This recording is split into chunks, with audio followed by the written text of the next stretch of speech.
A atuação em setores da economia é uma atuação que é muito frutífera, principalmente para você que quer construir uma carreira na advocacia. E o principal caminho para isso, gente, eu sou suspeito para falar, o principal caminho para isso é o nosso querido direito tributário. E vou falar para vocês sobre créditos diferidos e quais são os principais problemas que a gente tem com benefício fiscal oculto em crédito diferido, beleza? Quando a gente fala sobre ICMS, estamos falando sobre um dos dois tributos em que não há o acúmulo de tributos, ou seja, nós temos um princípio de não cumulatividade. O que isso significa, gente? Isso significa que quando você vai aplicar um dos impostos sobre a cadeia produtiva, que são tanto o ICMS quanto o IPI, o tributo é não cumulativo, ou seja, o tributo já pago nas operações anteriores deve ser compensado com o tributo devido nessa operação. Quando você comprou uma mercadoria, por exemplo, um telefone celular, você comprou um telefone celular para revenda, ou seja, você paga ICMS, esse telefone celular já veio com crédito de ICMS. Esse crédito de ICMS que tem nele, por exemplo, se ele paga ICMS a alíquota de 10% e você pagou R$1.000 nele, ele vem embutido R$100. Digamos que você vai vender ele por R$2.000. A 10% de ICMS, você deveria pagar R$200 de ICMS, mas você já tem o crédito de R$100. Portanto, você paga só 100. Parece simples e parece que funciona pra cacete, até a gente ver que não funciona, tá? Existe sim uma tabela de alíquotas do ICMS que é feito para atividades e produtos específicos, tá? Que essa tabela do ICMS, ela faz com que nós tenhamos alíquotas diferentes para os produtos, tá? Então, o ICMS ele não tem uma alíquota flat, que é uma alíquota igual para todo mundo, tá? Vejam então que a partir do momento que você descobre qual é essa alíquota, em tese ficaria fácil para você pagar o ICMS. Você vê o crédito que vem na mercadoria, não precisa pagar aquele crédito, usa aquele crédito para bater no que você deve de ICMS ou até de IPI e paga a diferença. Agora, e aí?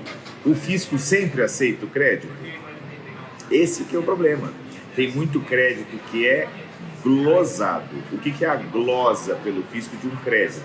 É quando você compra essa mercadoria e ela tem na nota fiscal o crédito, não é só na nota fiscal, existem documentos, gente, que são arquivos magnéticos, a gente usa arquivos eletrônicos que já vem com crédito, um negócio bem ajeitadinho.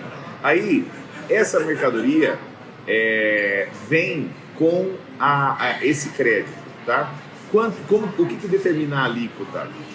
A alíquota costuma ser fixada pelo NCM. Então nós temos uma classificação de mercadorias, que é o NCM da mercadoria, tá? Às vezes você está prestando serviços e é pelo CNAE, tá? Geralmente é pelo NCM da mercadoria que a gente tem essa classificação. Existem tabelas, por exemplo, existe a TIPI, TIPI, que é a tabela de incidência do IPI. Tem a lista de todos os produtos que estão sujeitos ao IPI e a alíquota para todos eles. Então são tabelas extensas que vocês verificam na prática, tá? E aí, gente, com esse crédito de R$100 que eu tenho aqui nesse telefone celular, eu vendo ele por R$2.000 e eu preciso pagar 200. Como ele tem o crédito de 100, eu só vou pagar 100, porque os outros 100 estão embutidos no preço dele.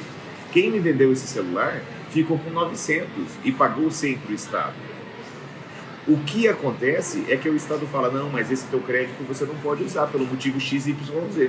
E aí, se eu não posso usar o crédito, se o crédito foi glosado, isso me dá problema, porque eu paguei esse crédito efetivamente, porque ele veio embutido no valor da mercadoria, e eu não posso usar o crédito. Eu estou pagando o ICMS ou o IPI 2, 3, 4 vezes. O que acontece então, gente? Com isso, nós acabamos tendo alguns benefícios fiscais baseados na questão dos créditos. A aprovação de benefícios fiscais do ICMS tem que ser feita pelo Conselho Nacional de Política Fazendária, pelo CONFAZ. O que acontece, gente, é que o CONFAZ não aprova muito facilmente esses benefícios fiscais. É muito difícil conseguir aprovação.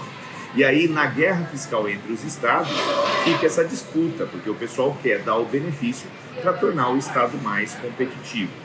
A consequência disso, então, é que nós acabamos tendo uma situação em que o estado tem que dar um jeito de dar o benefício fiscal. E uma das maneiras que o estado encontra para dar esse benefício fiscal é dar um crédito presumido, tá? Outra maneira é dar um diferimento do pagamento. Crédito presumido, olha, a gente pode pagar ICMS com crédito, não pode? Eu compro a mercadoria e essa mercadoria ela veio com R$100 de crédito, que é os 10% da alíquota sobre o preço que eu paguei de R$1.000. E aí o meu estado, para incentivar a minha atividade, fala, ó, eu vou te dar um crédito presumido de mais 5%. Ou seja, eu teria que pagar 10% de 2.000, que dá 200. Eu já tenho um crédito real de 100, então eu só tenho que pagar 100. E o meu estado me dá um crédito presumido de mais 5%. Ou seja, eu só preciso pagar mais 50, porque eu tenho 50 de crédito presumido, eu tenho 50 que eu tenho que pagar e 100 que vem embutido. O total disso aí vai dar os 200. 5, acertei. É isso, né? Ou se for, não, na verdade já vem, aí eu não pago nada. Que os 5% é sobre os 2.000, vem 100. Aí eu não pago nada. Ou crédito presumido de 4% e eu pago 1%. Isso acontece com muita frequência, tá?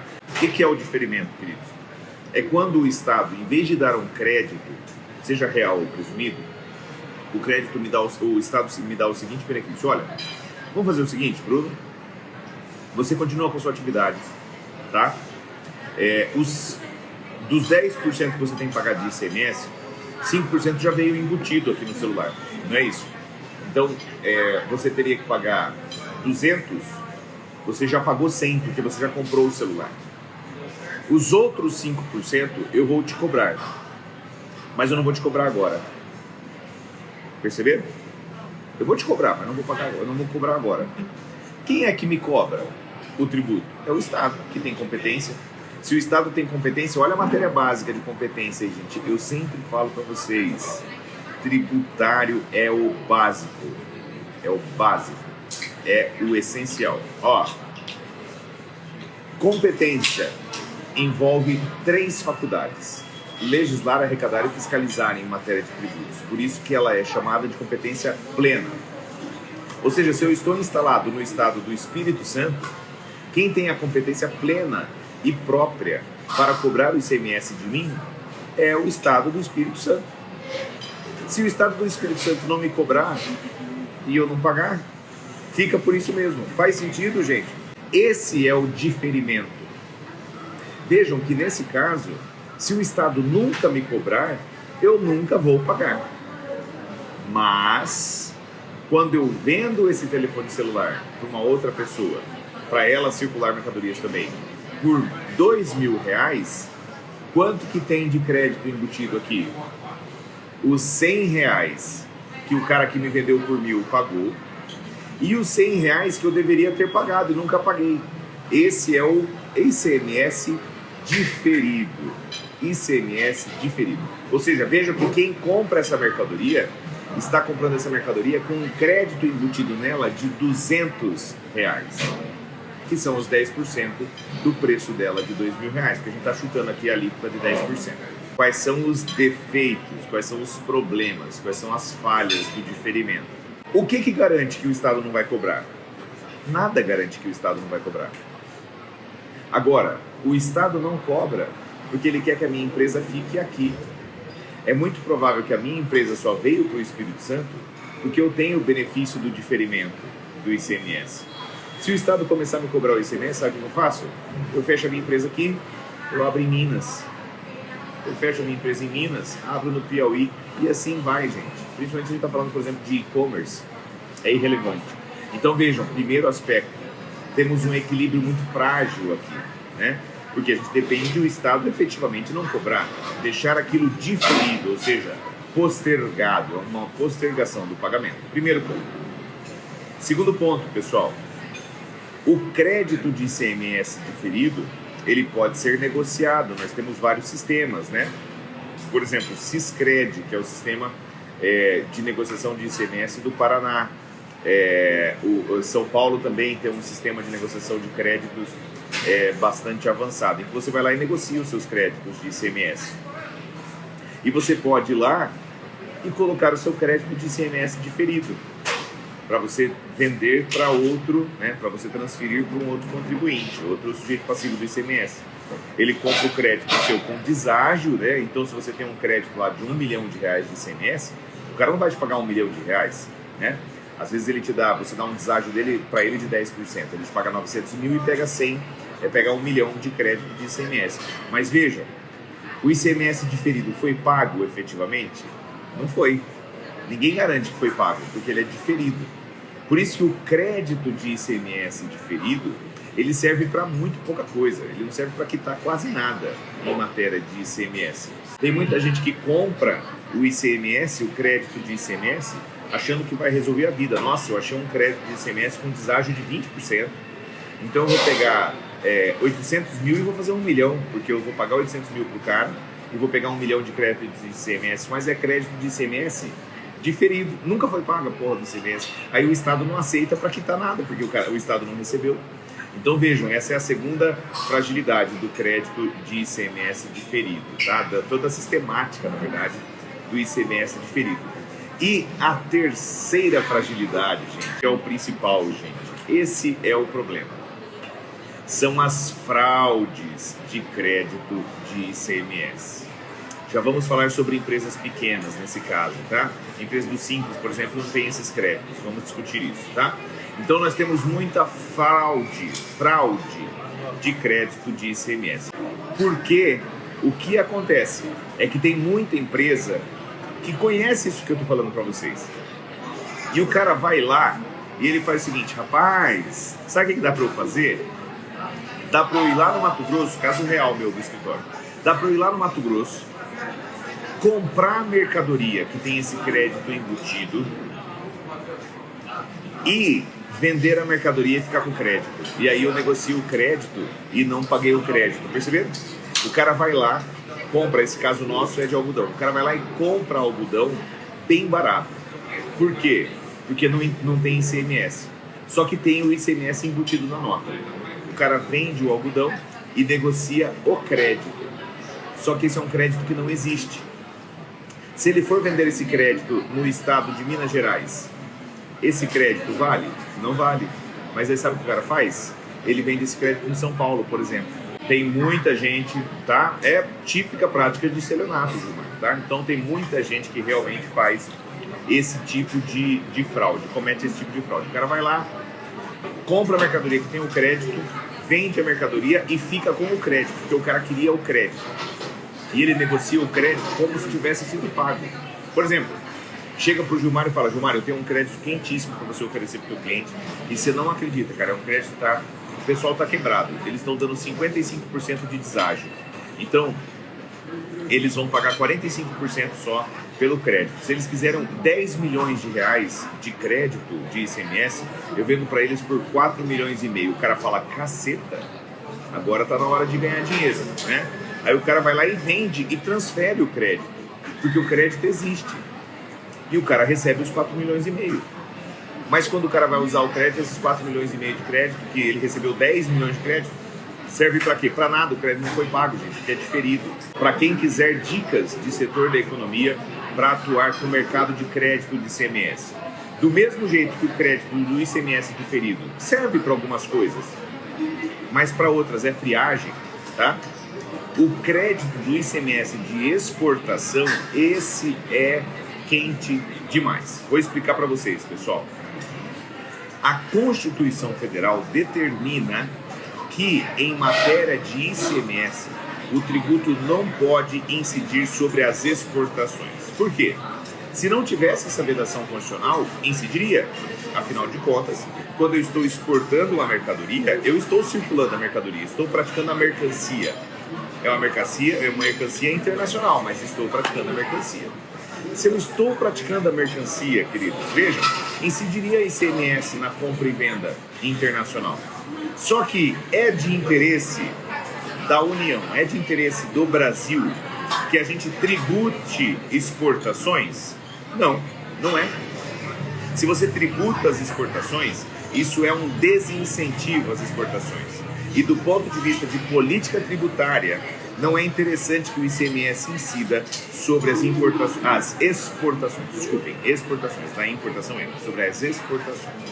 Por isso que o imposto sobre as exportações, IE, que está lá no artigo 153, inciso segundo da Constituição Federal, é um imposto tipicamente extrafiscal. Ele é feito para regular o mercado internacional e não para faturar, tá? Quando nós temos, então, toda essa atuação em matéria de crédito, se eu comprei um telefone celular que foi fabricado aqui no Brasil, eu comprei um telefone celular que já circulou no Brasil e eu pretendo exportá-lo, quando eu compro esse telefone celular, ele já vem com ICMS embutido, porque ele vem com uma caralhada de crédito de ICMS. Mas deveria ter incidido o ICMS nele se eu exporto ele? Não. Portanto, se a alíquota do ICMS é 15% e esse é um telefone celular de R$8.000, então eu tenho R$1.200 de crédito de ICMS por telefone celular exportado. Esse crédito do ICMS é o famoso ICMS exportação. O crédito do ICMS que incidiu sobre mercadorias exportadas que não deveriam ter pagado ICMS. E aí nós temos empresas que têm milhões, dezenas de milhões, centenas de milhões de reais desse crédito. Dica para vocês, gente, cooperativas e usinas de álcool e açúcar, tem um monte de crédito. Só que esse crédito é quente, dá para você pagar qualquer coisa. Então você não vai achar um deságio de 45%, um deságio de 30%. Mas um deságio de 5%, de 3% você acha, e já é fantástico.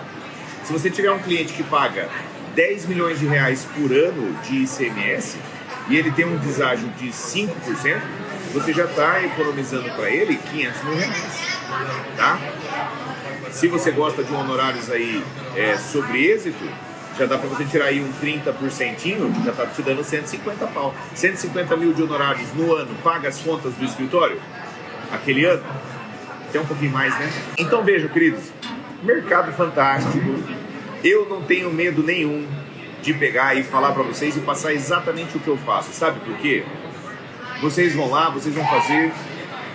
Pode ser que você faça exatamente isso aí. Crédito de exportação do ICMS é o filezinho mignon. Se a gente achar ele com deságio de 2, 3%, já pode pegar, que é quente. O que acontece, gente, é que a gente fica pensando no milhão e morre por causa do tostão. Quem fala isso é o querido Matheus de Paiva Monteiro, meu cliente lá de Brasília. Ele falou, Doutor Bruno, ele me chama de Doutor Bruno. Ele fala, Doutor Bruno, a gente fica esperando o milhão e morre pelo tostão. E é verdade, gente.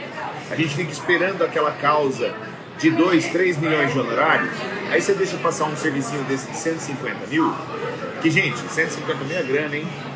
É grana, tá? Dá pra fazer muita coisa. A gente tem que pensar, gente, que nós somos profissionais liberais. A liberdade que a gente tem, a potencialidade do nosso negócio. Oi, Angélica, tudo que a gente tem em termos do nosso negócio nos dá uma característica diferente. A gente não precisa ter sonho de ficar andando de helicóptero, a gente não precisa ter sonho de ficar só andando, sei lá, de carro importado, relógio diferente. Mas é o nosso negócio, tem uma sustentabilidade que não tem mais nenhum outro. Vocês conseguem, com um escritório de advocacia que fatura aí bacana por ano, tá? Se você fatura ali 500 mil, 1 milhão por ano no seu escritório, que do ponto de vista de negócios é pouco, mas para nós é muito. Esse escritório dá muito mais resultado do que um cliente teu que fatura lá, às vezes, 70 milhões de reais no ano, gente. 100 milhões de reais no ano. Porque a nossa equação é uma equação inteligente, tá? Você faturando 100, 150 mil por ano, 100, 150 mil por ano, é muito mais do que você ter uma ação de 1 milhão de reais de honorários que você vai receber daqui 20 anos de trâmite. Porque uma ação que vai te dar 1 milhão de reais, 2 milhões de reais de honorários, não precisa se iludir não, que não vai transitar em julgado depois da sentença, tá? Última questão sobre crédito de ICMS. Elemento muito importante de planejamento tributário. É isso que eu estou indo fazer agora. Estamos viajando, eu e o Marcelo aqui, né, Marcelão? Estamos viajando agora para o cliente, porque estamos lá indo dar o kick-off num projeto de planejamento tributário. Então, questão muito importante nos projetos de planejamento tributário que muito pouca gente utiliza é uma seleção estratégica de fornecedores. Que é o seguinte, gente, digamos que a gente está lá no comercial do nosso cliente. Você está fazendo planejamento tributário, você tem que fazer planejamento em 3 esferas. Tanto na esfera estratégica, quanto na tática, quanto na operacional. Dá uma pesquisada que você vai ver isso lá na ciência da administração, tá? A gente combina, a gente acerta tudo no nível estratégico. Mas se o nível operacional da sociedade empresária não abraçar aquilo, não vai funcionar o planejamento estratégico, tá? E veja que o planejamento tributário vai incluir o seguinte, ó, mais uma vez, telefone celular. O seu cliente pode comprar o telefone celular de 2 fornecedores. Um fornecedor que está no lucro real, ele vende o telefone celular por R$1.000 e o ICMS é de 10%. Ó, até tocou o celular. E é a professora Ana Cláudia, viu, Edward? Vira ele de costas, tá? Então, ó, R$1.000 celular, ICMS é 10%, vem com crédito de 100 de ICMS, beleza? Empresa do lucro real é o meu fornecedor. Outro fornecedor me faz o mesmo celular a 950. Esse aqui 1.000, esse R$950. Fornecedor do Simples. O comprador da empresa em que nós estamos fazendo o planejamento tributário vai querer comprar qual telefone celular? O de 1.000 ou o de 950? O usual é que o pessoal do compras compre o celular de 950, porque é o mais barato.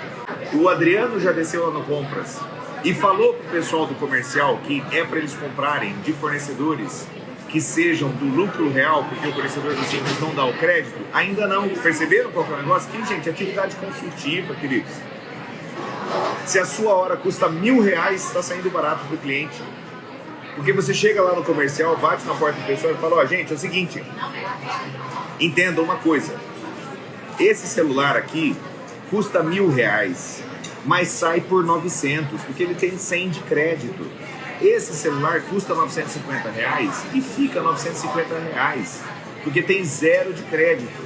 Então, esse celular aqui sai R$50 mais barato que o celular de 950, por causa do regime tributário do meu fornecedor. Vocês acham, gente, que o pessoal do compras olha o regime tributário do fornecedor? Não, eles olham preço. Vai lá e ensina. Eu te dei aqui a consulta de graça, querido. Vai lá, a advocacia é um negócio bom. Ó, você vai lá, apresenta isso para o cliente e fala, ó, eu vou fazer um planejamento tributário para você só de cadeia de preços. É só isso. É um planejamento tributário pontual. Eu vou ficar uma semana aqui, vou te cobrar 40 horas. 5 dias de 8 horas, né? 40 horas de consultoria. Aí você vai pegar essa hora e você cobra do cliente. Se você cobrar R$1.000 por hora do cliente e fizer um projeto de R$40.000, para ele ficou barato que, gente, ele vai fazer uma capelinha e pôr uma imagem tua lá. É blasfêmia, mas é o que vai fazer, tá? Queridos, ó, beijo para vocês, valeu, até a nossa próxima conversa.